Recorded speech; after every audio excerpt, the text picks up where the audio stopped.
सरकार की दलाली करता है वो। जी न्यूज दिखाता है प्रधानमंत्री नरेंद्र मोदी की दाढ़ी से डरा पाकिस्तान। आप ये बताइए कि दाढ़ी से कभी पाकिस्तान डरता है क्या? ये कैसे बयान है? अब वो कहते हैं कि भारत में बजट पेश हुआ, थर-थर पाकिस्तान कांपा। बताइए, बजट आप यहाँ पर पेश कर रहे हो और थर-थर पाकिस्तान वहाँ पे कांप रहा है। जब इस तरह की आप हेडलाइन चलाओगे, आप नीचे चलाओगे, तो इसका क्या मतलब है? इस तरह की घृणात्मक राजनीति आप करोगे और वो भी मीडिया के बल पर, ये शोभा नहीं देता। आप देखो, हमारे देश में लोकतंत्र में एक पिलर की भूमिका में होता है हमारा मीडिया। ये बहुत बड़ा मजबूत पिलर है। अगर ये ईमानदारी से काम करने लग जाए ना, मैं कह रहा हूँ 2 दिन ईमानदारी से काम करने लग जाए ना, ये मीडिया 24 घंटे या 48 घंटे से ज्यादा का समय नहीं बचेगा, पूरे कानून वापस ले जाएंगे। गारंटी दे रहा हूँ, गारंटी। ईमानदारी से 2 दिन या 4 दिन ईमानदारी से काम करने लग जाए मीडिया, नरेंद्र मोदी घुटने का बल ना आ जाए ना, मेरा नाम बदल देना। जब हमला होता है प्रधानमंत्री मोदी फिर उन शहीदों के नाम पर वोट मांगते हैं। क्या मंशा है इसकी जांच नहीं होनी चाहिए? आज नहीं तो कल सच जरूर सामने आएगा, पूरे देश के सामने सच सामने आएगा कि पुलवामा किसने कराया, क्यों कराया, किसने कराया। 1-2 मीडिया है, अगर वो पक्ष में खबरें दिखाता है तो उसके ईडी के छापे चलते हैं, उनको मारने की धमकी दी जाती है, उनको फोनों पर भद्दी गालियां दी जाती हैं, उनके माँ बहनों को बलात्कार करने की धमकी दी जाती है। ये भाजपा वाले गालियां देते हैं उनको, जो इनके सही खबरें दिखाता है, और जो इनके पक्ष की खबरें दिखाता है उसको बाप बना लेते हैं लोग। जनता का काम है सच बोलना, और जनता बोलती है, लेकिन उसको इस तरह से भ्रमित किया जाता है। पूरे दिन आप टीवी पे देखिए, पाकिस्तान पाकिस्तान पाकिस्तान पाकिस्तान, इमरान खान पाकिस्तान। तो क्या होगा बताइए आप? जब 24 घंटे पाकिस्तान पाकिस्तान करोगे तो आपका दिमाग ऑटोमेटिकली एक धर्म विशेष के लिए कट्टर बन जाएगा। जब मैं किसान आंदोलन में समर्थन देने के लिए आता हूँ तो मेरे गली मोहल्ले वाले मुझे ऐसे देखते हैं जैसे मैं आतंकवादी हूँ। कहाँ से आया? मैं कहता हूँ मैं किसान आंदोलन से आया हूँ, तो ऐसे देखते हैं आतंकवादी है। तो हमारे लोगों की एक ब्रेन वॉश इस तरह का कर दिया गया है कि अगर किसान आंदोलन में गया तो आतंकवादी है।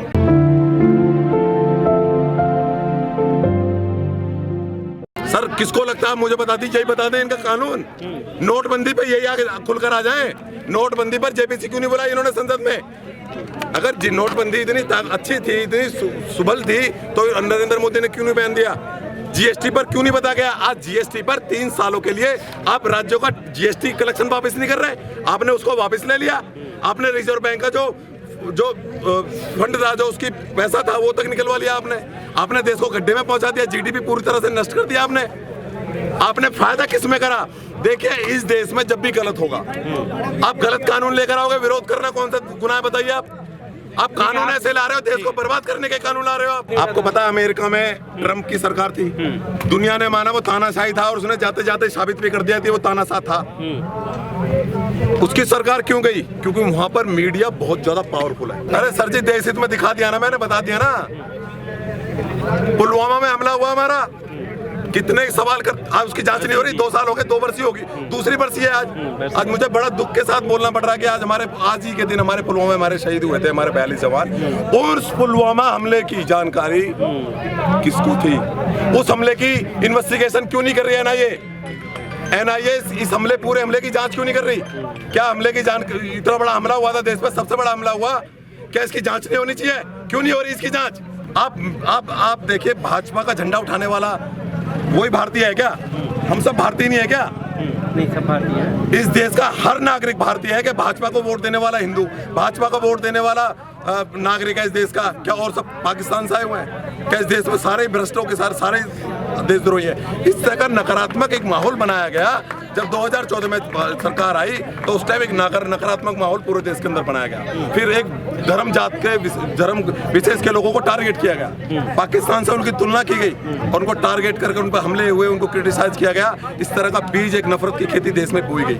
आज देश में जात को जात में बांट दिया। कोई ब्राह्मण बोलता है, कोई राजपूत बोलता है, कोई जाट बोलता है, कोई सिख बोलता है, सबको एक समुदाय में बांट दिया गया। जब देश को बांटने का काम हो गया, यही तो चाहते थे, यही तो अंग्रेज करते थे, और वही नरेंद्र मोदी के, ये भाजपा के लोग कर रहे हैं। इस देश को बांट के रख दिया इन लोगों ने।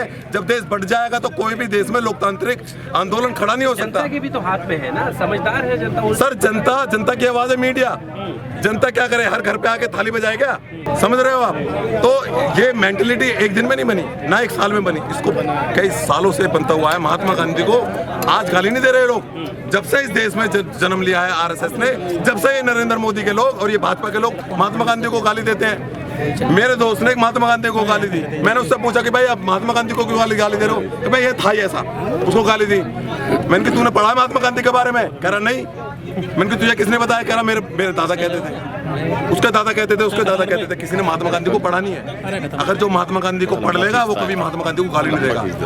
ये इनके जो जनरेशन है ना, जो भाजपा की एक जो आरएसएस की एक जनरेशन है, उसने उसको महात्मा गांधी को गाली दी, उसकी जनरेशन ने उसको गाली दी, उसकी जनरेशन ने उसको गाली दी।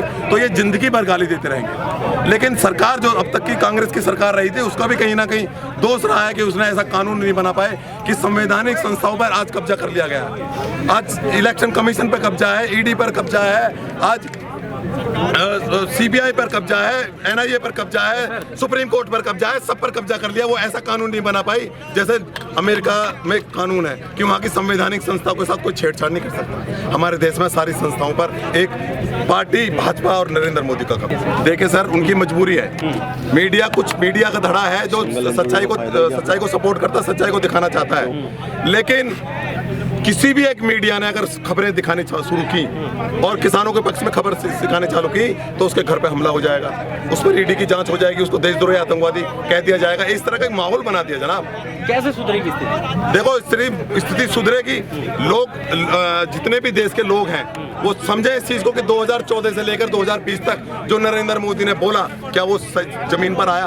आपको नहीं लगता वो एजेंडा लोगों को पसंद आता है जो लोग दिखाते हैं, तभी ना वो चला? देखिए सर, पहले मैंने बोला ना, आपने फसल बोई ना, पहले आपने बीज बोया ना, दिमाग में धर्म के विशेष के पहले नफरत पैदा करी ना, तो उनको मजा आ रहा है। जिस दिन उन्हें लगेगा कि नफरत जानबूझकर तुम्हारे दिमाग के अंदर बोई गई और वो इन पार्टीबाजी और भाजपा के लोगों ने बोई गई, तो उनको जरूर कहीं ना कहीं समझ में आएगा कि ये नफरत की खेती भाजपा के लोग जानबूझ के करते हैं।